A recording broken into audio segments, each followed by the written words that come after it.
Hello friends, welcome to Jeevitha cooking.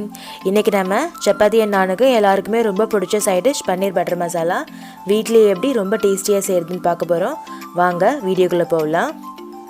இதுக்கு first பன்னீரை இந்த மாதிரி கியூப்ஸா கட் பண்ணி வெச்சுக்கோங்க. ஒரு panல கொஞ்சமா எண்ணெய் ஊத்திக்கோங்க. எண்ணெய் ஊத்திட்டு நம்ம கட் பண்ணி வச்ச பன்னீரை கொஞ்சம் கொஞ்சமா சேர்த்துக்கோங்க.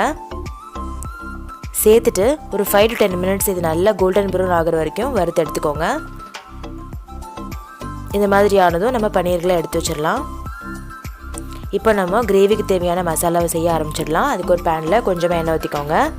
ஒரு பட்டை, 3 லவங்கம், 2 ஏலக்காய், 2 பச்சை மிளகாய், இது கூடவே ஒரு 3 துண்டு இஞ்சி, அப்புறம் ஒரு 7லேருந்து 10 பல் பூண்டு. இதெல்லாம் எண்ணெயிலேயே ஒரு 2 நிமிஷத்துக்கு நல்லா வதக்கிக்கோங்க. இப்போ நம்ம வெங்காயம் சேர்த்துடலாம். இன்றைக்கி நான் 2 பெரிய வெங்காயத்தை க்யூப்ஸை கட் பண்ணி சேர்த்துருக்கேன். நம்ம மசாலா வரைக்க தான் போகிறோம், அதனால் பொடியாக கட் பண்ணுங்கிற அவசியம் இல்லை. வெங்காயம் இந்த மாதிரி கண்ணாடி பத அளவுக்கு வதங்கின பிறகு நம்ம ஒரு 10 முந்திரி இதில் சேர்த்துக்கலாம். சேர்த்துட்டு ஒரு 2 நிமிஷத்துக்கு நல்லா வதக்கிக்கோங்க. அடுத்து நம்ம தக்காளி சேர்த்துடலாம்.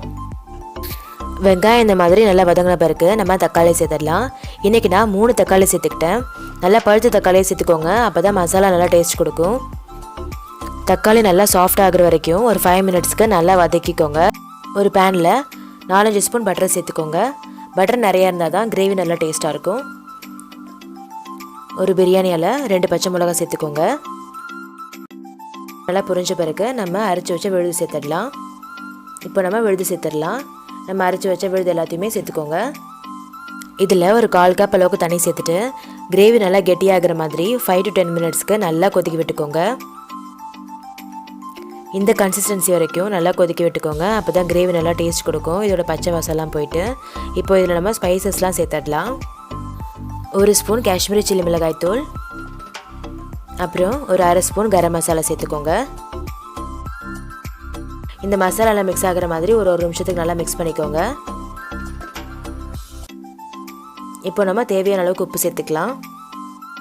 இப்போ இது ஒரு 2லேருந்து 3 நிமிஷம் நல்லா வதக்கிக்கோங்க. இதில் இருக்க வெண்ணெய்லாம் பிரிஞ்சு வர மாதிரி. இப்போ பிரிஞ்சு வந்துருச்சு. இப்போ இதில் நம்ம 1 ஸ்பூன் சுகர் சேர்த்துக்கலாம். சுகர் சேர்த்துக்கிட்டா தான் பன்னீர் பட்டர் மசாலா ஹோட்டல் ஸ்டைலில் டேஸ்ட் கொடுக்கும். ஸோ கண்டிப்பாக சேர்த்துக்கோங்க. இந்த மாதிரி நல்லா வதங்கின பிறகு நம்ம ஒரு 1/2 கிளாஸ் கிட்ட தண்ணி சேர்த்துக்கலாம். இது ஒரு 2லேருந்து 3 நிமிஷம் நல்லா வதக்கிக்கோங்க.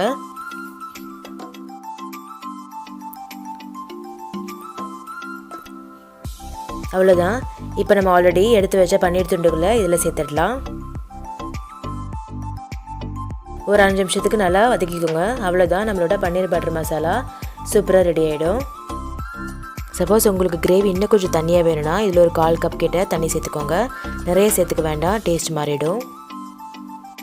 அவ்வளோதான், இப்போ நம்மளோட கிரேவி ரெடி ஆகிடுச்சு. ஆஃப் பண்ணுறதுக்கு முன்னாடி கடைசியாக கஸ்தூரி மேத்தி இந்த மாதிரி கசக்கிட்டு கொஞ்சமாக சேர்த்துக்கோங்க. அப்போ தான் ஹோட்டலில் வாங்குகிற அதே டேஸ்ட் இருக்கும். அவ்வளோதான், இப்போ நம்ம அடுப்பு ஆஃப் பண்ணலாம். இது நீங்கள் சப்பாத்தி, ரொட்டி, நான் எது கூட வேணாலும் சர்வ் பண்ணுங்கள்.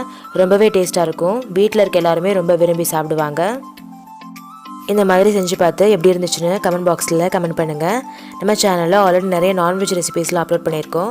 அதோட லிங்க்லாம் நான் டிஸ்கிரிப்ஷன் பாக்ஸில் கொடுக்குறேன், செக் பண்ணி பாருங்கள். இந்த வீடியோ பிடிச்சிருந்துச்சுன்னா ஜீவிசம் குக்கிங்கை சப்ஸ்கிரைப் பண்ணுங்கள். தேங்க்ஸ் ஃபார் வாட்சிங். டாட்டா.